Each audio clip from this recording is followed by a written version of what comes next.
Hello and welcome into the GSMC Sports Podcast brought to you by the GSMC Sports Network. I'm your host TJ Mabarty. We are coming to you live on Friday afternoon. Today is August 16th and we have some NFL football to react to. Last night, the preseason game between the New England Patriots and the Philadelphia Eagles. And we got our first, I would say, real look at Drake Maye, the third overall pick for the Patriots, supposed to be the quarterback of the future for the franchise, and we got to see him play 2 full quarters, so I want to dive into what I saw out of his performance there, and I thought that he looked pretty good, so we'll break down some of the specifics as to what transpired throughout the course of the game, as well as some of the other just general takeaways from the preseason game. Also got some looks at specifically on the Eagles side as well. Kenny Pickett getting to play extensive time with the Eagles, and thought there were some notable moments with the linebacking duo of the Philadelphia Eagles with Jacoby Dean and Nolan Smith. So we'll talk about that as well before doing a full segment on the quarterback debate, because after the game, Jerod Mayo said that the competition isn't over in terms of being that week 1 starter. Jacoby Brissett struggled a little bit more and hasn't looked great in either of their preseason games so far. So we'll just sort of speculate a little bit on what the battle in this last week or so could look like in New England for that starting job. Then we will react to some of the reports that the Dallas Cowboys and quarterback Dak Prescott are making positive progress in terms of signing a contract extension. We'll discuss whether or not that is the right decision from the Cowboys' perspective of dishing out all of this money to Dak Prescott, especially amidst the contract negotiation process with CeeDee Lamb and Micah Parsons. We will then be previewing the upcoming season for the Minnesota Vikings as we close out our season preview for every team in the NFC North. And then finally, to cap off the show, I'll be just giving some of the highlights in regards to the NBA schedule release that took place yesterday and some of the biggest notes there. So, a whole lot to get into, but before we do so, just a reminder to like, follow, subscribe wherever you keep up with us. To any of our viewers at home, be sure to use the comment section with any thoughts or questions you may have on the latest developments in sports. We will try and make this show as interactive as possible. Additionally, you can use the super chat button to give your comment top priority and also help support us here at the GSMC Sports Network. Anything is very greatly appreciated there, and we look forward to hearing what you guys have to say. Last night, we saw the preseason game between the New England Patriots and Philadelphia Eagles, and the number one storyline in regards to this game was getting to see Drake Maye on display really for the first time with the Patriots, because he did get a drive in the team's preseason game last week against the Panthers, but only one drive. It was pouring rain out as well, so the conditions weren't exactly great, and they didn't really give Drake Maye much flexibility to actually show off his talent, where half of the plays were runs, and he had a screen and a check down in there, so there really wasn't much to the overall drive last week. But this time around, we got to see him play the entire second and third quarters, which was definitely a bit of a breath of fresh air for Patriots fans, where, the understanding is that the Patriots are not going to be a good team this year, and there's just, Patriots fans want something to root for, and Drake Maye, from what it seemed like with his performance last night, might be able to deliver at least a reason to sit down and dedicate a few hours to watching the Patriots every week. Now, don't want to get ahead of ourselves there. We'll be talking about the quarterback battle in the next segment. But as for this game itself, we saw him actually get some chances to throw the ball down the field. His first completion downfield was a pretty nice job. I was watching the local broadcast, and they were talking about how Drake Maye was going through each of his progressions, ended up finding Javon Baker open over the middle of the field, his fourth read on that play. So when you talk about Drake Maye, he is a little bit of a project, but mentally, it sounds like all of the reports have been that he is able to learn things at a pretty quick rate. He has been working in training camp, according to Brian Hoyer, that he has been working through his progressions, and immediately we saw it pay dividends in this game. And I thought that there were a number of really nice passes down the field, even when they weren't resulting in completions, where, first off, this Patriots offense, at least last night, keep in mind that it is preseason, but they were 4 of 6 on third downs when Drake Maye was on the field, which is again, very small sample size and in a preseason setting. But the Patriots were one of the worst teams in terms of third down conversions last year, 30th at just 30% of the time being able to convert. And Drake Maye, we saw an ability from him to actually throw the ball down the field. One of those failed third down conversions, Drake Maye put an incredible ball on Javon Baker down that left sideline, but he was unable to cash out there. Baker kind of pinned on that sideline, so wasn't all that open, but Maye still hit him in the hands, and it would have been a very difficult catch, but was also a catchable ball.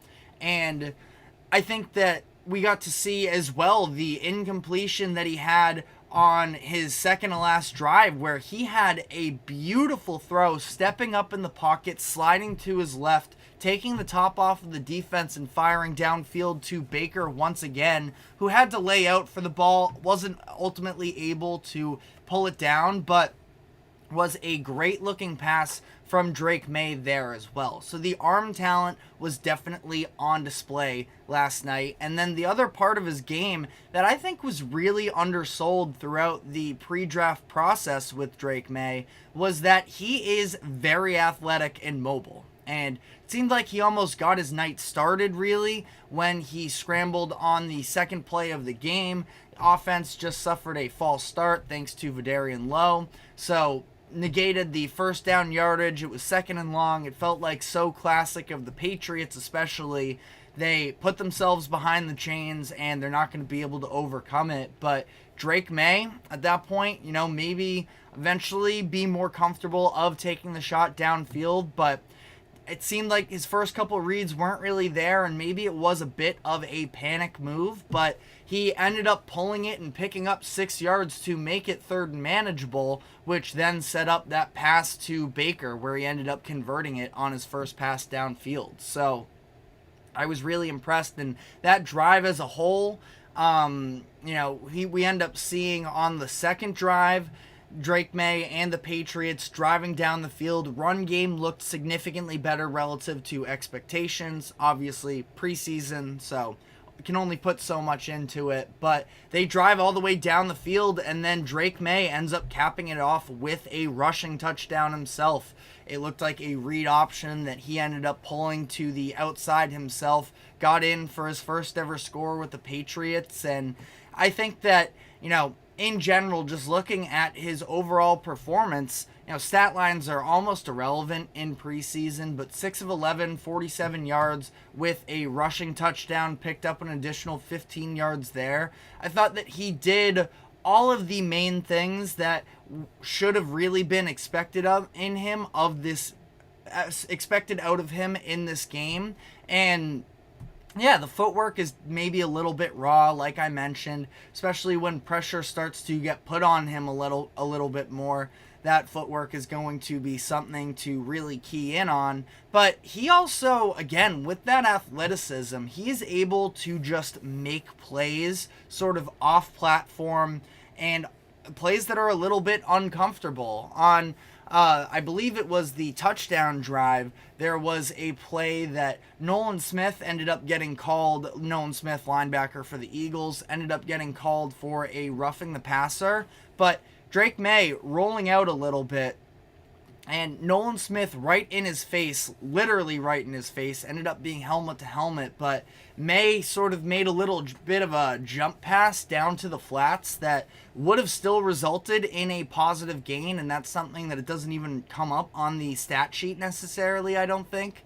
But just showed that he can be comfortable with being uncomfortable. And I'm sure they'd like to get the fundamentals down a little bit better, but again, they definitely have somebody who can be a bit of a gamer, which is just so the opposite of what Mac Jones was last year, where Mac was sort of a set me up in a perfect position, and at times I can be precision and make plays there, but Mac Jones was never really comfortable off script. And I think that there's definitely a clear difference there in terms of raw ability for Drake Maye versus what the Patriots have had in the past 5 years or so since Tom Brady left. But thought it was a very good debut for Drake Maye. Jacoby Brissett, in his first couple looks with the Patriots, not so much. He got 3 drives in this game. He had 1 in the first game as well. So we're talking 4 drives so far and has only picked up 2 first downs, both of them coming on the second drive of this Eagles game, and both of them coming on the ground for what was a overall nice drive. I mean, started with a short field because Philly was backed up in their own end zone, bad punt and a good return. So the Patriots and Jacoby Brissett started on the 39-yard line to begin. They mostly rode the run game to get down inside the 10-yard line, and then he threw an interception in the red zone where, to his defense, nobody was really open. Maybe Tyquan Thornton was breaking out a little bit at the top of the field, but for the most part, everybody was mostly locked up, which is definitely another concern when you talk about the Patriots and not really having players who can, or receivers specifically, that can beat man-to-man coverage. But Brissett at that point, I understand it's preseason and you take risks maybe a little bit more so because it's not going to hurt you in the long run, but that's turning points into a turnover, and you just can't do that, especially in the position that Brissett is in, where his whole sort of presence is supposed to be not making the mistakes like Mac Jones and Bailey Zappi have the past couple years, and it just hasn't been a great start for Brissett up to this point so far. But again, I want to dive a little bit more into that quarterback battle specifically in the next segment. But first, just sort of rounding out the game here, especially looking at the Eagles side of this, we got a good look at Kenny Pickett playing, I believe it was the entire first half for the Eagles, and ultimately it was pretty underwhelming, and I was somebody that was sort of on board with the idea that the Steelers could have been all right with keeping Kenny Pickett at quarterback, that maybe things could have been different in another season with a new offensive coordinator, but definitely didn't feel great about that take watching Pickett in this game, where, to be fair, he was facing a lot of pressure. The Patriots sending out some of their key defensive players versus all backups basically for the Eagles offensive line, that Patriots were able to generate a ton of pressure on him, and Pickett just did not look comfortable whatsoever playing through that pressure. Very quickly on that note, though, of the Patriots generating some quarterback hurries and such, that's also going to be a very key thing, especially for them just trading Matthew Judon a couple days ago, that who are the other players who are going to be able to step up for them. I'll say this, I thought that specifically Keon White, somebody who they took with a day 2 pick in the 2023 draft, he looked pretty good. He looks pretty bull rush dependent would be my one sort of take on that. He was generating pressures, which is great. You can't complain about that whatsoever. But seems like he's going to need to add a couple of different moves. But Judon leaving does open the door for guys like Keon White and others, to Josh Uche specifically, to step up and have a bigger role with the Patriots this season. So, wanted to note that. But Pickett, I mean, I guess it's mostly a loss for him. Now, who knows? I definitely don't love definitively writing people off, especially not after a preseason game, but has not looked good for Pickett and does feel like might have just been a swing and a miss of a first round pick, but time will tell there. And then the last notes I had here were just on the Eagles linebacking core. I think that that's going to be probably the most important unit for the Eagles in this upcoming season, where their defense was just not good enough last year, and they've spent first round draft capital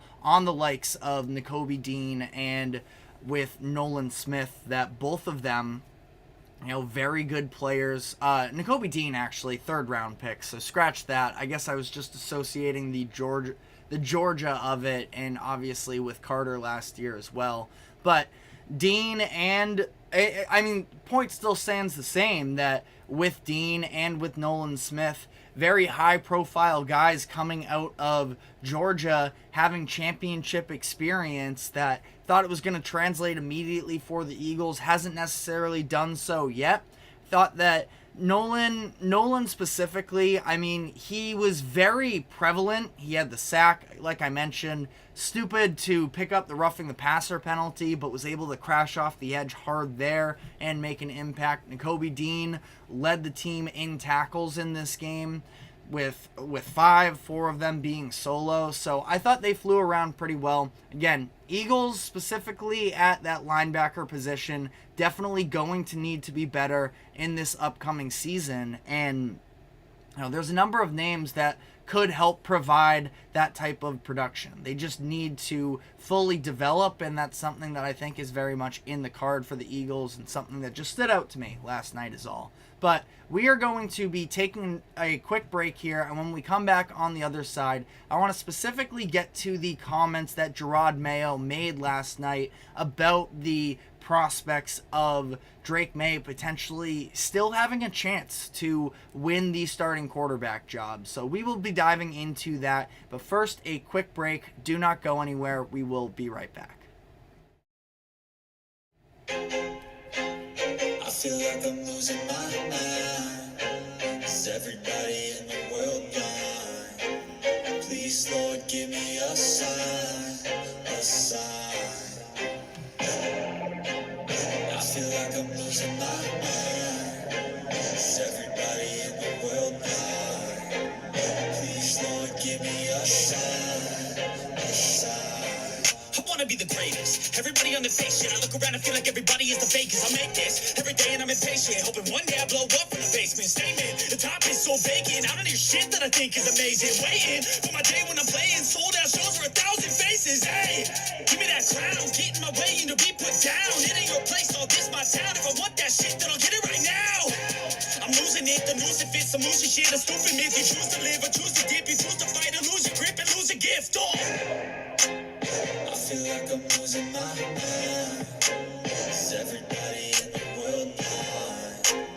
Please, Lord, give me a sign, a sign. I feel like I'm losing my mind. Is everybody in the world blind?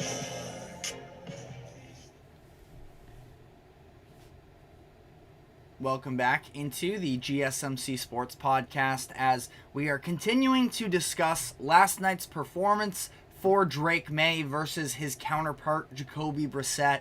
And this morning, head coach Jerod Mayo had some interesting comments to make, that what seemed like, all the reporting has been that Brissett has been significantly better than Drake Maye throughout training camp. But even after this game, Mayo wasn't ready to fully commit to having Jacoby Brissett be the Week 1 starting quarterback for them. This morning, he was speaking to reporters, and he said that the competition isn't over. He said, quote, "We have 3 more days of training camp practices, and it's our job as coaches to evaluate, and the competition isn't over."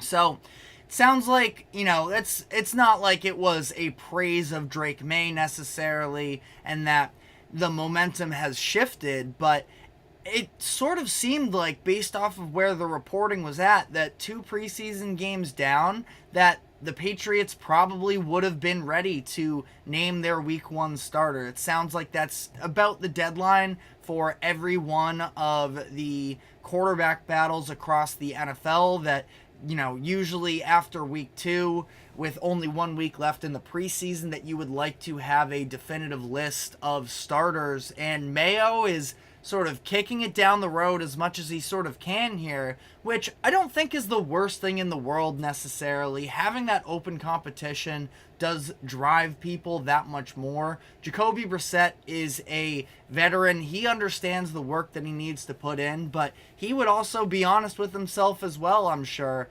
that it has been a little bit of misfires so far in the couple appearances that he's had in preseason games. And that's obviously, a small fraction of the amount of reps that these players take during training camp.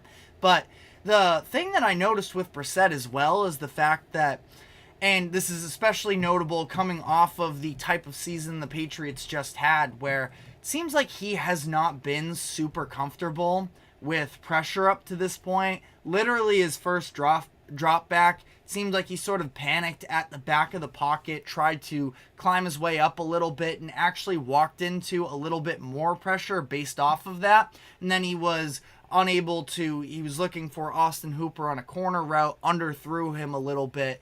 And that's one thing that I think does sort of bake into this philosophy as well, as to who are the Patriots going to throw out there, because Drake Maye is sort of unquestionably, at least for the time being, the future of the position for the Patriots moving forward.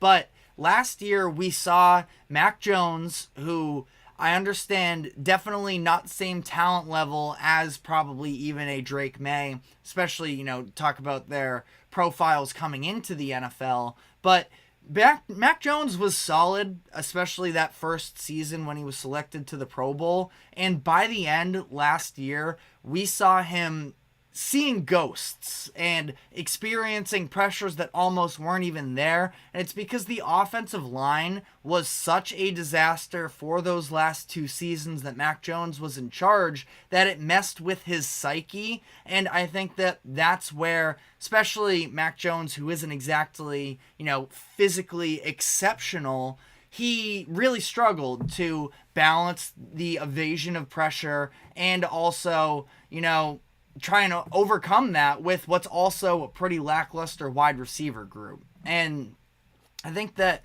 there was maybe just flashes of it. That play specifically sort of reminded me of the idea, at least the theme of the past couple years for the Patriots. It's like, well, as much as the Patriots do definitely want to develop Drake Maye, and game reps are very important in that learning process, there's also a very good chance with how bad this offensive line is that they almost are just going to at least have Brissett take some of the hits for him. And, they signed Brissett to a 1-year deal, $8 million, I believe it was. And that's, I know it's just a 1-year rental, but that's a solid number to attach to a deal like that. You expect that they would probably want him to have some sort of impact on the team. And it might just be important for the Patriots to try and, limit the Patriots themselves from hurting Drake Maye. And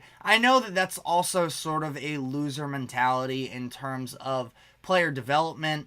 I understand that you should be able to overcome different obstacles, and that's part of the learning process, and I do fully understand that. But nobody in their right mind is going to argue that the Patriots have a playoff ready roster, and especially so on that offensive side. I think their defense is fine, but you look at the sort of options and the players surrounding that quarterback position for the Patriots, and it can get a little bit murky. So I think that it's interesting having this come out. That being said, I do feel like Drake Maye showed last night that, yes, I know they're trying to work on the footwork and everything, and there's definitely a learning curve ahead for Drake Maye, but the same time, the physical ability that he has and the mobility, that might be enough to help him survive behind a poorer offensive line. Now,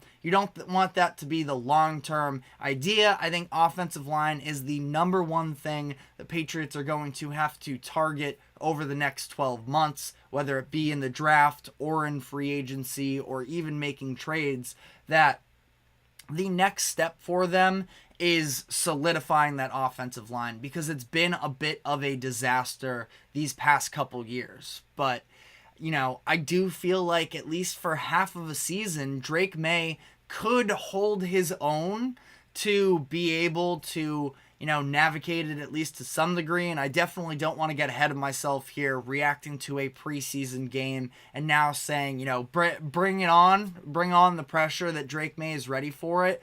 I don't think that that's the case, because again, he has a lot of, fundamental skills that he's going to need to continue to develop. But I do also feel like if anything were to happen and Drake Maye were to be thrusted into the starting lineup, whether it be for him somehow sort of pulling off a late comeback in training camp, being able to steal it from Brissett, or if Brissett were to go down at any time, that I think that Drake Maye still definitely wouldn't be in a good situation, but I don't think he would be quite as unable to overcome some of those obstacles early on in his career as a lot of other people said.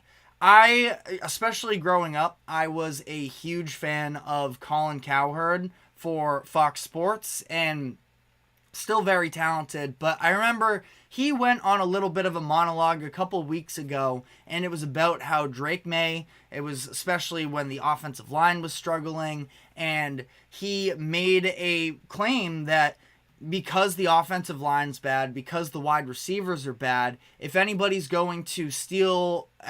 rookies are going to steal the job, it's going to be Joe Milton, because he is a bigger body, he's more athletic, he's more physically capable of sort of handling some of the physical hits and such that are going to take place. He's probably a little bit faster than Drake Maye in terms of being able to use his legs, but Drake Maye, I think that his athleticism was so massively undersold throughout the months leading up to the NFL draft, where he's no slouch whatsoever. He comes from an extremely athletic family. Notably, his brother Luke Maye was a part of one of those North Carolina championship teams in the 2010s.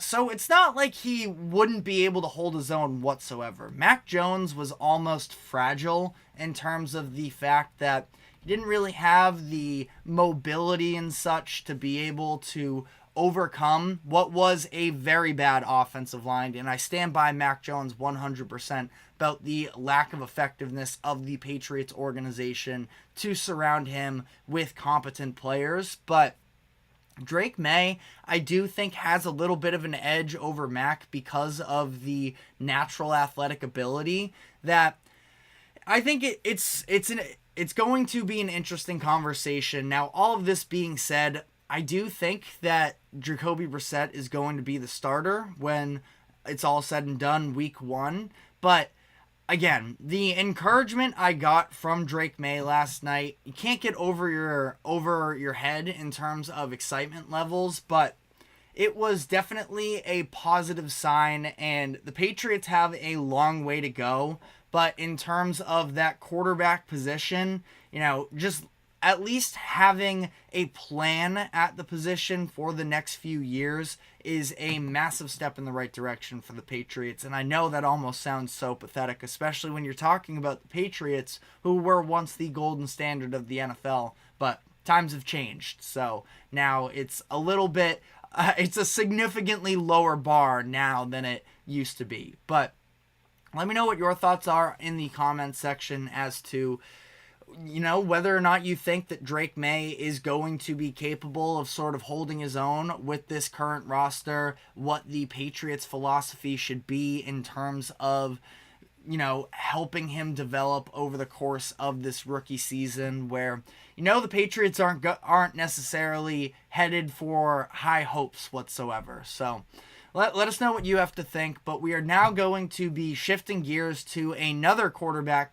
conversation, as we are getting some reports that the Dallas Cowboys are supposedly gaining momentum on a potential contract extension with quarterback Dak Prescott. So we will discuss whether or not Dak is worth the money, whether or not that's the right star for the Cowboys to be fixating on right now, and more. So stick with us, and we will be right back with more on that after this quick break.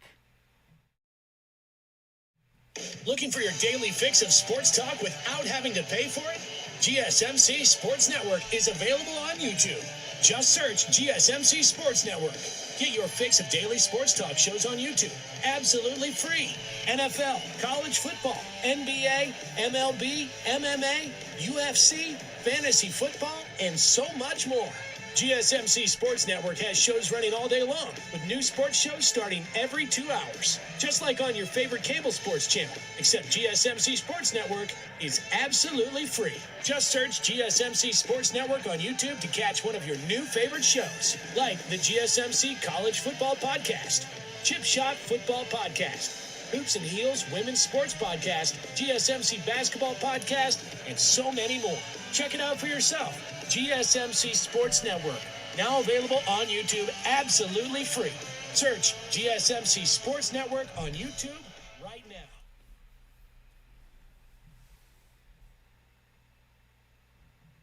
Welcome back into the GSMC Sports Podcast, as we are now going to be diving into the latest reports surrounding the Dallas Cowboys and their negotiation process with quarterback Dak Prescott.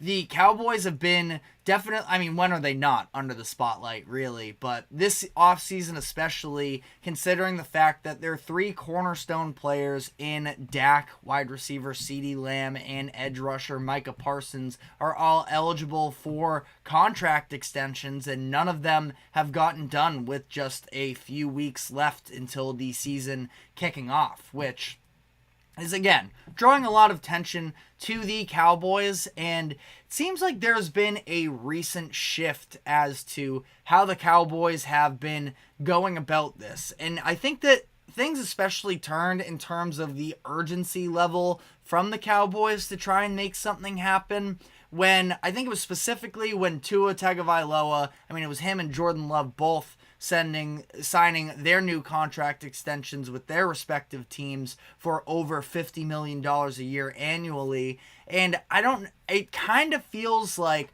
that set something off in the head of the Cowboys front office that, okay, this price is only going to get more expensive as time goes on here, specifically with Dak Prescott himself, who's headed into the last year of his contract. He can't be franchise tagged next offseason, so he's going to be a true unrestricted free agent. And chances are we could be seeing a $60 million a year man in Dak Prescott if he hits the open market, because there is always going to be at least one team, probably a few teams, that are desperate for quarterback play every year. It is extremely consistent, and even after this year, I think there's a number of teams you can look to. Just off the top of my head, I think the Raiders are a very obvious one, whether they want to go with the draft route or potentially free agent. Obviously, they're trying to build up a locker room there, but you can throw the Raiders into the conversation. Don't know how much longer Aaron Rodgers necessarily has coming off of a torn Achilles going into his age 41 season. So the Jets could end up being an opening, and you can go to the Saints as well. Whatever plays out here with Derek Carr, if it's another bad year, they could be in the market. So there are just a number of teams where it's just consistent. You can feel like every team might have somewhat of a plan, but things change fast in the NFL, and there are going to be openings for Dak Prescott next offseason. So Cowboys probably not dying to get in a bidding war with another desperate team. Now, on the flip side of this, the Cowboys got Dak in the 4th round. Tony Romo, who was obviously their quarterback for 12 years. He was undrafted, if I'm not mistaken. So they've found success. Their past two starting quarterbacks that have, overlapped a little bit as well, it has been with quarterbacks taken outside of even the first 2 days of the NFL draft. So maybe they have confidence internally to be able to nail that position once again, but it's a risky bet. It's a very risky bet to pick up on, and I feel like for them, they are going to want to hold on to Dak. I understand there's this idea that he can't come through in playoff moments and that he's on the Cowboys, so he gets all of this extra shine. I kind of feel like it's the opposite way, where he draws so much more criticism because he is on the Cowboys, and if he was on a smaller market team, he would get less attention, so inherently he'd get less hate. But Dak Prescott is still a top 10 quarterback, very clearly in my eyes. He led the league in touchdowns thrown last year. Now he's been inconsistent, and if you want to throw the playoff numbers at me, you're not going to be wrong necessarily, because the Cowboys have been unable to capitalize on a number of very good rosters, and you feel like looking at Dak at this point as he's headed into, what is it now, his 9th season, that only 2 playoff wins is definitely not good enough. And I totally hear you on that. But if the Cowboys were to lose Dak Prescott, I don't really think that there's that much of a backup plan. We've gotten to see Trey Lance a little bit with the Cowboys through that first preseason game against the Rams last week. I'm definitely not, selling my soul and, my top quarterback to say that, oh, well, Trey Lance, he has some potential, was drafted 3rd overall in 2021, that's our backup plan. It's a massive drop-off from Dak Prescott to Trey Lance, in my opinion, and I think this is a deal that needs to get done. And it sounds like things are headed in the right direction there from a negotiation standpoint, that they are feeling a lot better about where they're at there. It was Prescott who had a quote saying, "Good conversations are going on." I'll say that. Call it negotiations, conversations. A lot of good things are going there. A lot of confidence there.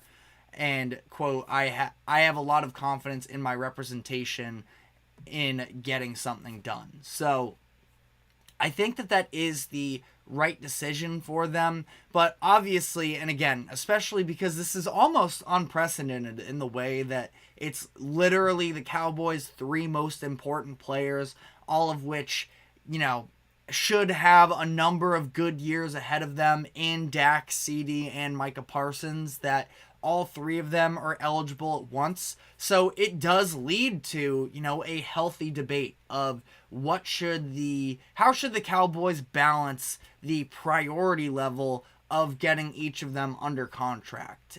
Some people are arguing that CD Lamb, especially, he's been, a little bit more vocal as of late about trying to, work a deal out there, that he definitely wants to get something done this offseason. Micah Parsons has taken a step back a little bit and said, I have a couple years left before I need to, worry about this. Get CD done first, get Dak done first, and then worry about me. So Micah Parsons has definitely fallen to the bottom of the totem pole in terms of the priority level, but definitely something that's going to continue to be a big conversation, especially once we find out how the Cowboys choose to treat this Dak and CD situation. But I think that ultimately here, I was sort of alluding to it. I'm just not sure how much confidence I would have in any sort of a backup plan for the Cowboys. And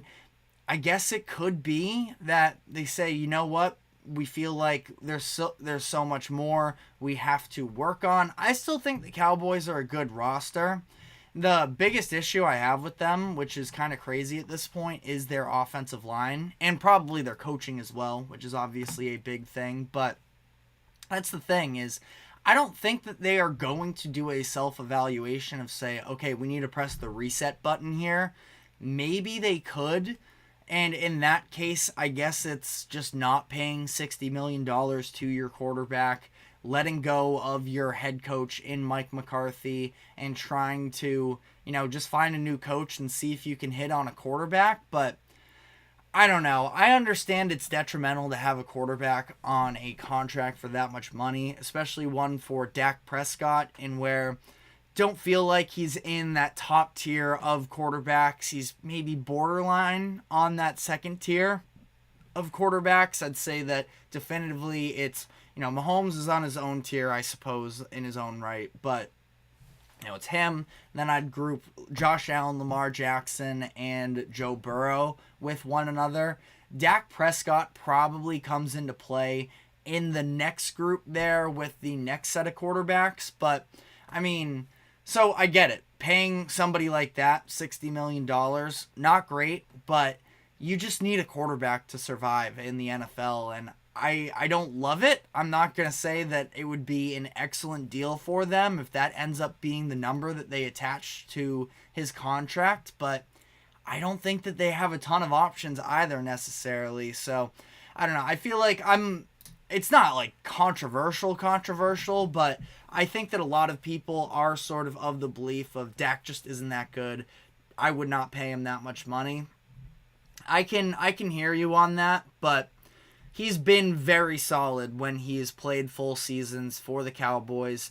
He helps get them to the playoffs on an annual basis. I know that, Mike McCarthy and the rest of the team is a part of that as well, but we also saw how things sort of panned out for them in 2020 when they just weren't the same team after Dak goes down and they end up winning just 6 games. And at that point, I think it was Cooper Rush who was playing for them at that point. I could be mistaken. Cooper Rush might have been 2022. But I feel like, even you can talk yourself into fun storylines or whatever. Like Joshua Dobbs was obviously a big name last year, and it's like, oh, well, maybe you can just plug him in, and if he's good enough, it'll work out. That's not really how this typically plays out. You need a quarterback, and I don't know. I think that the Cowboys are a little bit backed up into a corner here on this one. So we'll have to see on that one. But 2020, double-checked myself on that one. That was actually the Andy Dalton year that he took over for the majority of that. He went 4-5. So that's kind of my point, is as much as you cannot love Dak Prescott as an elite quarterback, he is without a doubt above average, and he is without a doubt good enough to get you to the playoffs. And, I don't blame him for their loss last year. I think that obviously wins and losses, not a quarterback stat, but everybody obviously puts it on the quarterback position, which is an unfair practice in my eyes, but also that's the responsibility you bear as the quarterback. You understand that when you get into the job. And I feel like ultimately, that defense just never even gave them a chance last year to compete with the Packers. So, I don't know. Let me know in the comments section what your thoughts are. But we are now going to be taking our next break here, and we are going to be finishing off our preview of every team in the NFC North. Today we have the Minnesota Vikings, who obviously just got tragic news earlier this week about J.J. McCarthy being out for the year. Where does that leave the Vikings in terms of how much they can compete this year in the NFC North? So we will dive into that. But first, a quick break. Do not go anywhere. We will be right back.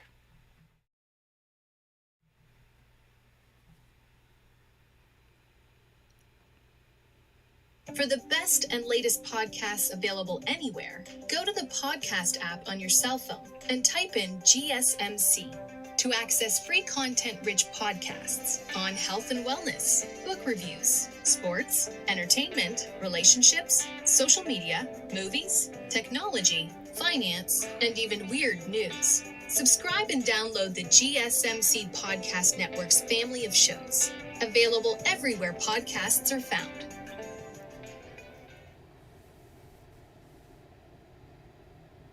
Welcome back into the GSMC Sports Podcast, as we are now going to be finishing off the last of our NFC North season previews, and today we have the Minnesota Vikings, who, of course, talking about the Vikings this week, you have to mention the fact that J.J. McCarthy, who they selected with the 10th overall pick, and we're hoping, and still are hoping, that he's the quarterback of the future. They're going to have to wait at least a year to get some more feel on that answer, because he had a torn meniscus following their game on Saturday against the Las Vegas Raiders, and they had to do a complete repair, meaning he will not be available all season long, which is obviously very tragic for them. You know, at the end of the day, it sounded like Sam Darnold was going to be the starter anyways, headed into the season, but still especially for the Vikings, where I don't feel like they probably consider themselves, the top of their class, that it would have at least been something fun to look forward to and sort of have looking down the pipeline as following his development. And again, it's just going to have to wait. But for all intents and purposes, in terms of where the Vikings are at headed into this season, I don't think that there is a drastic difference between Sam Darnold and J.J. McCarthy. Again, McCarthy gives you at least a little bit more of a purpose in terms of developing him, seeing how he plays out with the receivers in Minnesota, but Sam Darnold can probably be just about as effective I'd maybe make an argument that Darnold today is a better quarterback than J.J. McCarthy, which I'm not sure even what the temperature on a take like that would be, but Sam Darnold's fine. He's not somebody I'd be looking to build around, but he can hold his own. He had a pretty solid debut during the Vikings preseason game, where he only played one drive, but he drove them down the field 66 yards, 59 of them coming through the air, converted on a couple third and longs, showed some ability to make some throws on the run, a couple throws downfield. So I thought he looked pretty good ultimately. The drive ended up stalling because they went for it on 4th and goal, but in a regular season game, that's a scoring drive. So you'll take that. And the Vikings signed him to a 1-year, $10 million contract in the offseason, and it's a 1-year rental, so it's not like you're investing money on the books long term into Darnold, but $10 million isn't nothing. That's a substantial amount of money to be handing out, even if it is just for a 1-year deal. So I think the Vikings have some faith in him being able to at least, hold the ground for them. They signed Darnold before they drafted McCarthy anyways, and they gave him that $10 million.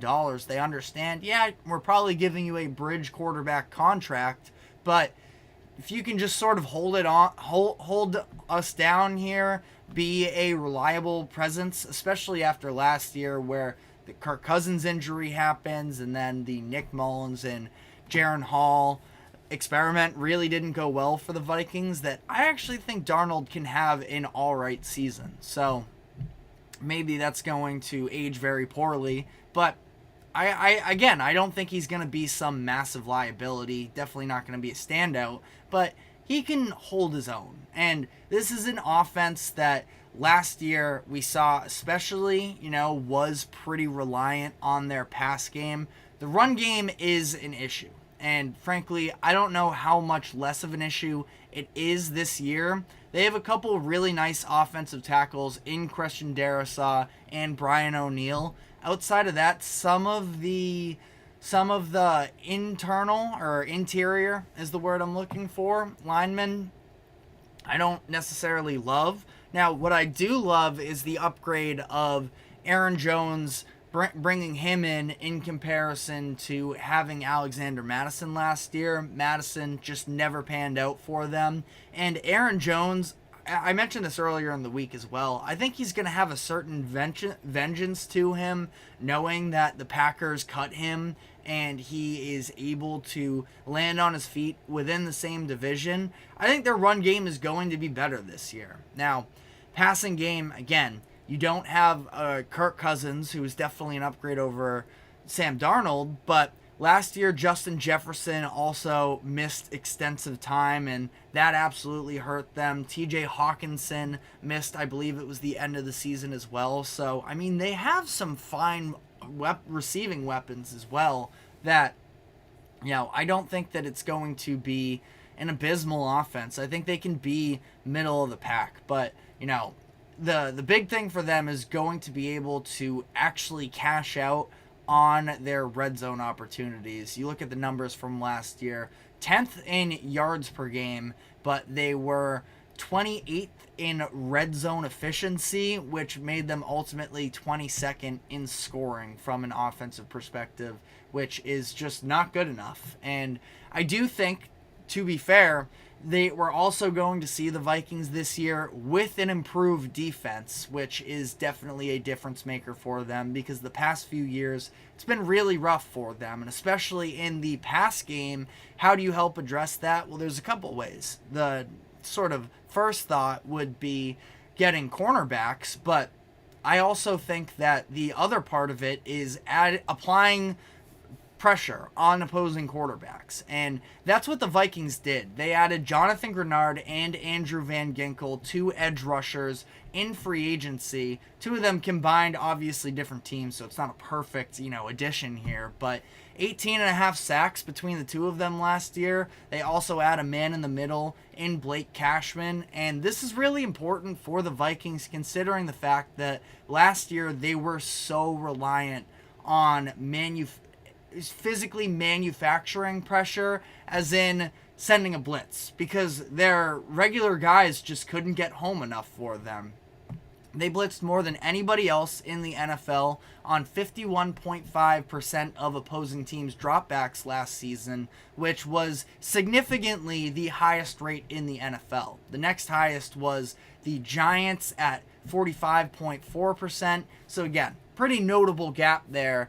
And they were a fine team in terms of getting to the quarterback, but again, it was specifically manufactured by the play calls of Brian Flores dialing up these blitzes. Now it feels like they should be able to get more pressure on opposing quarterbacks just based off of the personnel that they already have out on the field. And that's definitely a step in the right direction for them. It's a pretty middle-of-the-pack defense, generally speaking, I would say. Again, I really like the moves that they made in the offseason to try and bolster the group. It's still a number of questions. I don't know how great I feel about the secondary, which, like I mentioned, is the other half of that equation. They were 24th in passing offense last year. I believe they were sub 30% in 2020 and 2022. I'd have to double check that number, but they have been very bad stopping the pass the past couple years. I don't think that that's going to be, an elite skill of theirs this season, but I definitely think that they are going to be improved. And then looking at their schedule, really interesting here. According to Sharp Football Analysis, they have the Vikings with the 5th hardest strength of schedule. Doesn't look like there are a ton of, top tier out of division opponents. The 2 biggest ones come in 2 of the first 3 weeks, where it is versus San Francisco and versus Houston. Now, both of those games at home too. I'd probably bet against them in either one of them, but having the home field advantage, especially maybe for a younger team in Houston, I mean, it's not nothing for them. That it wouldn't be the craziest thing in the world if the Vikings won either one of those games. And then, you look at the rest of the schedule as well, and they don't have necessarily very many cupcakes on their schedule that these are definitive wins, but they, every team is just sort of a little bit of a coin flip to me, honestly. When I was trying to break this down, of looking at the different angles, it feels like the games that should be locked in wins for them are on the road, which makes things a little bit more difficult. And we know Minnesota has a substantial home field advantage. So, not really getting to fully utilize that necessarily in some of the bigger spots. I mean, again, Vikings, it's not like I'm chalking up a number of these as automatic wins, but I'm also not doing that on the losses side either, where, you see on their schedule, they're playing the AFC South, which is a bunch of good teams. The Texans are probably great, but it's a lot of sort of, maybe slightly above average where they're going to be competitive games. But, I just think that it's a very interesting schedule, ultimately, looking at it. Fifth in strength of schedule in terms of toughness doesn't totally sit right with me. But again, if you're talking about not an absence of extremely winnable games, I do see it from that perspective. But all of that being said, I have the Vikings going 6-11 this season, which I think is probably about fair. It feels a little bit disrespectful to them, but at the same time, again, I look at the schedule and let me know in the comments section which games you're looking at and you're thinking the Vikings are 100% winning that game. I don't think that you can get above 6, but their over-under line, according to Vegas, is 6.5, so definitely going to be in this range. We'll see how it all plays out for them. I do have them as last in the NFC North. I think the NFC North is going to be very tough this year, and that's the other part of their schedule as well. Is it's not like the out-of-division games, you don't get necessarily any cakewalks. There's nobody in your division either that you can say definitively they're going to, take any of those games. Now, they split with the Packers and the Bears last year, so they're going to be definitely on the same playing, have a chance in any of these division games, but they're all a bunch of difficult matchups as well. So Vikings, I do think, are the weakest of the group ultimately, but let me know in the comment section what your thoughts are on that. So we are going to be taking our final break in a moment. Before we do, though, I want to address a comment here from Pastor J of Brandon Ayuk was just offered final contract, 3-year, $30 million, but guaranteed money still with Pittsburgh. I mean, 3 years, $30 million. If it's $30 million a year, I think that makes a lot more sense. I'm curious if you could elaborate a little bit more there, because $10 million per year, there's no shot that Brandon Ayuk is signing that contract. So I don't know. I mean, honestly, I've been kind of putting off additional Brandon Ayuk content just because we've been talking about it all off season long, and I'm kind of just done with it until something happens. But it is very strange, the standoff that's going on right now in San Francisco with Pittsburgh and with Ayuk and how all of this is going to play out. But we do appreciate the comment. Again, if you want to maybe pull out a little more details there on that, I can dive further into it. But for now, we are going to be shifting gears to the NBA as the schedule for the 2024-25 season was just released yesterday. So we are going to be talking about all of the big headlines there. So stick with us and we will be right back after this quick break.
Welcome back into the GSMC Sports Podcast for our final segment of the day, where I want to take a look at some of the highlights from the schedule release of the NBA for the 2024-25 season. We've been getting, little bits of information dropped throughout the course of the week, but yesterday the full schedules were announced, and I want to start by looking at some of the numbers regarding the number of national TV games for some of the notable teams. The top couple, the Lakers with 39, the Warriors with 36, and then the Celtics and Knicks both with 34, Mavericks and Suns both with 30. But still LeBron James and Steph Curry's league, especially coming off of this year's Olympics, showing that they can still shine just as bright as anybody else.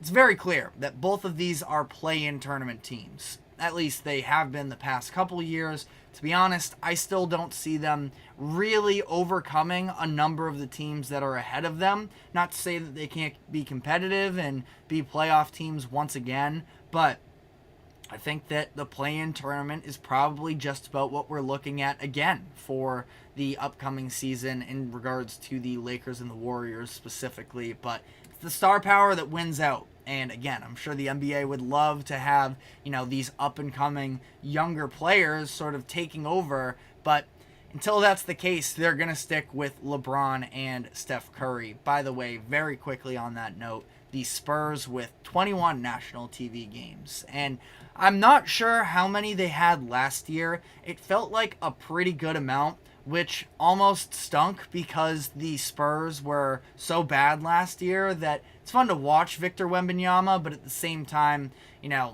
they just aren't that good of a roster. But I do feel like eventually they're going to... I think this is a year where the Spurs take a step forward. So wanted to mention at least the 21 national TV games there, but Celtics at 34, tied for third on this list with the Knicks. I think that that's pretty fair, all things considered. I know, reigning champs, you feel like they should be featured maybe a little bit more in comparison to some of these other teams, but at the same time, I don't know, it just is what it is that LeBron and Curry, they are always going to be drawing the most amount of attention.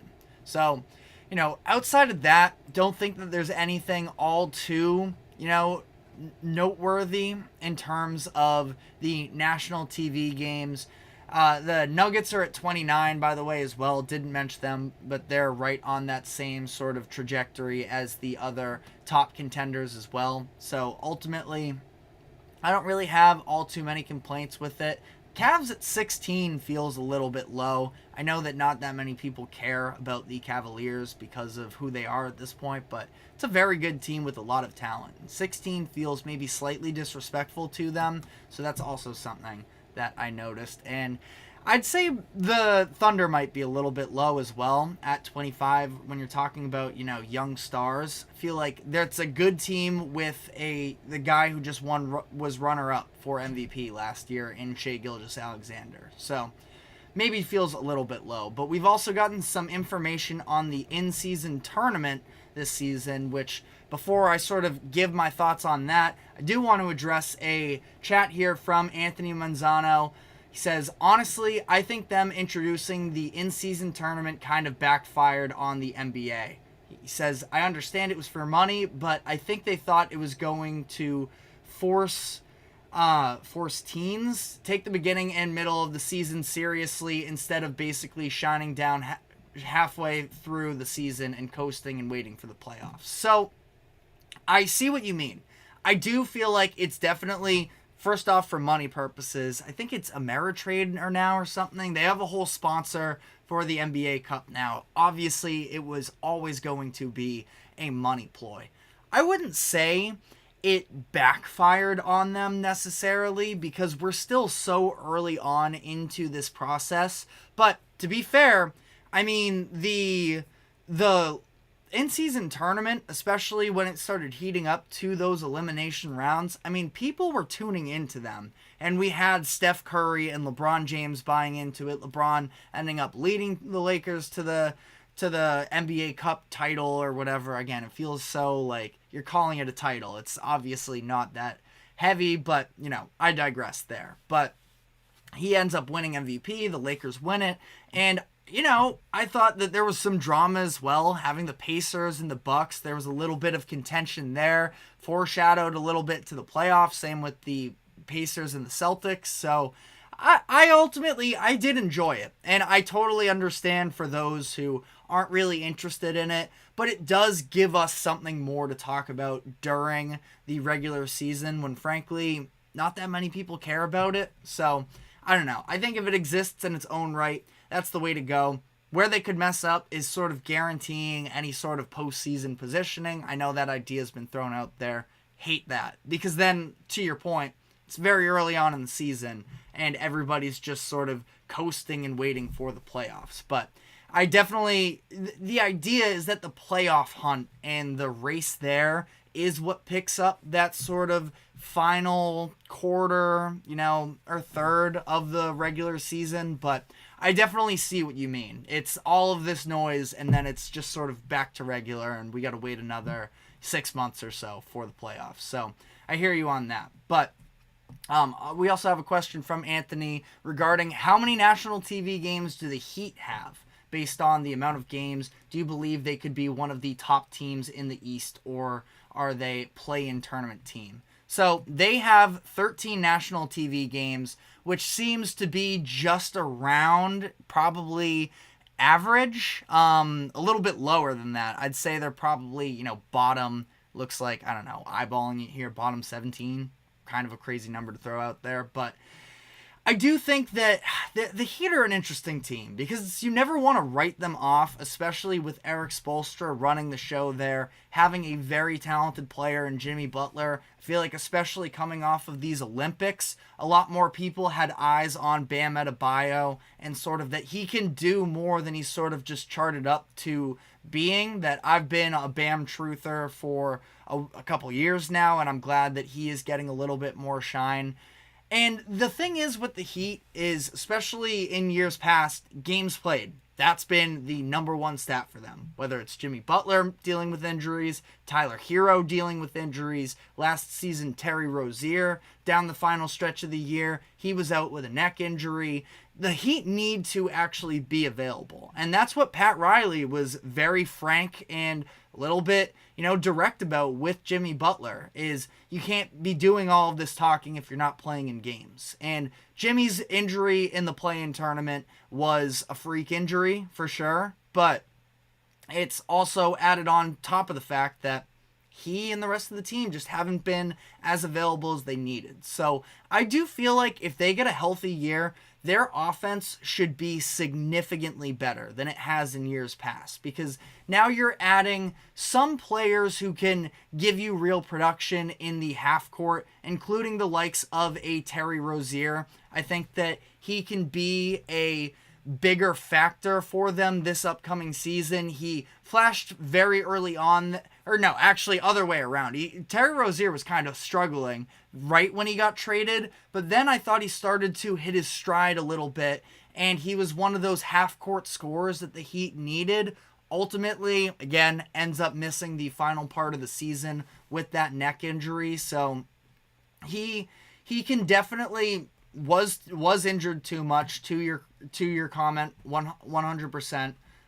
He says, what I'm worried about is the people around Jimmy and Bam being more consistent. Tyler disappears. Duncan can be too streaky. I totally hear you on that. I do like Jaime Jaquez Jr. for whatever it's worth as well. He has been a very nice sort of glue guy piece to throw in there as a late first rounder. Basically everything you possibly could have asked of him. He plays championship caliber basketball, and obviously when he is the guy on the court, sure, it's not going to look quite as great. That's not what Jaime Jaquez was drafted for, though. Ideally it's for being, sort of a glue guy. I think an enhanced version of what Christian Brown was for the Nuggets in 2023. I think Jaquez can be that and more. So I think it really does come down to their half-court scoring. I trust their defense, even though Tyler Hero, man, he can be so tough for them on that defensive side of the floor. You saw it in that series against the Celtics. But the Heat, they can be a little bit... They should be outside of the play-in tournament. But at the same time, I think the East is, the teams that are in the playoff mix, I don't think that they get enough credit from the casual NBA fan, where I think the Magic are legitimately good. Nobody wants to give the Pacers any respect. Sure, they benefited from injuries in the postseason, but that's a good team. And same with the Cavaliers as well. The 76ers were a play-in tournament team as well last year, so it's a little bit... It's not the East isn't quite as deep, but I think there's a lot of quality that could sort of keep the heat out of it a little bit. But the last things I sort of want to hit on here in terms of the schedule itself is the NBA bringing back Rivals Week. I know they did it last year. I don't know how long this has been a tradition for them, but I think that they did ultimately a pretty solid job. Looking at sort of the top games that I'm looking forward to out of this year's rivalry week, I think Suns and the Mavericks are a good matchup just because of the Booker and Luka dynamic. That's a fun one. I'm definitely more of in the NBA right now, it doesn't feel like there's a ton of, real rivalries. I think player rivalries are a very real thing, which is why we're going to see, LeBron versus Steph and the Lakers versus the Warriors at the end of the week as well. But Suns, Mavericks, 2 playoff contending teams. That one I'm definitely interested in. The Celtics and Heat, I think that is a legitimate, team rivalry at this point. So that's a good one. You get Chet Holmgren versus Victor Wembanyama. Last year we saw when they faced off against one another, it seemed like there was a little bit of something. I wouldn't say it's personal necessarily, but they know they're two of the uniquely built 7-foot ball dominant guys that, a lot of eyes are on there. So that is a fun one to me. Kings Warriors is pretty good as well. Matchup of their playoffs a couple years ago. And then really, that's kind of it. They have other games in here. I don't like the default of just because you play near each other that you're rivals. Knicks Nets does nothing for me. Lakers Clippers could be good. Last year, obviously, I wonder if it was during rivalry week where there was that LeBron fourth quarter takeover. That was one of the highs of the season for LeBron and the Lakers. That one came against the Clippers, so that might have been a rivalry week game. I don't quite remember, though. And then, I don't know, some of these other ones, like Mavericks versus Hawks, I understand it's behind Luka versus Trey, but that's not a rivalry to me. It seems like they're at least sort of friends as well, but being traded for each other, I suppose I understand there. But, overall, and then the last one that I definitely am excited for is, Joel Embiid versus Nikola Jokic. So that should be a good one. And then very last couple thoughts here because we are running out of time. The Christmas games, Victor Wembanyama is probably going to be continuing to play these Christmas games for a very long time. They're playing the Knicks. You have the Timberwolves versus the Mavericks, the Sixers versus the Celtics, Lakers versus the Warriors, and Nuggets versus the Suns. Overall, pretty good slate. Again, Spurs feel like they're probably, a little bit ahead of their timeline here just because the league wants to show off Wembanyama. But, interesting there. And then the very last thing we'll touch on here is the controversy about the Atlanta Hawks not playing on MLK Day for January 20th. I understand the Hawks are not a good team at this point in their current franchise state. They're not a horrible team, but they're not good. They're not must-see TV. But they also have the Hornets playing on MLK Day, which is just crazy to me because it's one of these, meaningful days in the NBA, and you have a Charlotte Hornets team that has given you, trust me, I'm big on Brandon Miller Island. I'm buying into the stock of Tijon Salon. I like the Hornets, but to put them over the Hawks for MLK Day was wild to me. But again, so much to dive into with the schedule that tried to cram all of it as much as we could into this segment, but that is all the time we have for today. So definitely let us know in the comments section some of your thoughts, and we can definitely address them in the comments section after the fact. But that is all the time we have for today. Thank you very much for tuning in to the GSMC Sports Podcast. Thank you to the GSMC Sports Network for allowing us to host this show. Remember to like, follow, subscribe wherever you keep up with us. Be sure to check us out on social media as well for more exclusive short content. And we will be back Monday afternoon, same time as always at 2 o'clock p.m. Eastern. We will see you then. Have a great weekend. Take care.